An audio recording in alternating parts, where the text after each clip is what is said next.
A common question that I get from sales folks who are trying to transition from one industry to another, specifically into medical sales, medical device sales, or healthcare sales, is what do I say when they say, well, you don't have any experience in this industry, why should we hire you?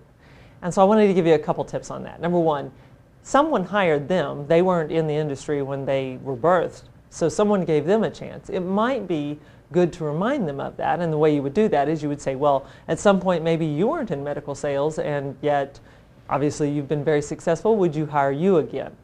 Okay, so you're putting them in your shoes, and they will remember that they didn't have that experience, and they will also be nodding and thinking that they would hire themselves, and so why not you? Okay, so that's a psychological edge that you've got there. The other thing is to remind them of someone else that they've hired who didn't have sales experience in their particular industry. And this can work with any industry, right? So if you're trying to get into software and right now you're in like consumables or retail or something else. And so what you would say there is, of your team, have you ever hired someone who did not have specific experience in the industry? And a lot of times you're going to hear, oh yeah.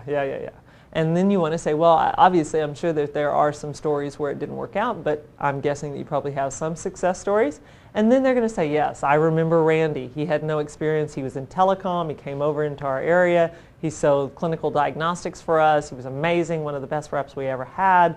Gosh, I wish he was on my team today. Great. I can be your Randy. I am amazing at what I do. I can take those skill sets, that sales understanding, transfer it and become successful for you in your particular position that you need to fill. So one, help them remember that they haven't always been where you want to be, okay? And then help them to remember someone else who has made the transition really, really well, okay? I want to wish you the best of luck. Good luck.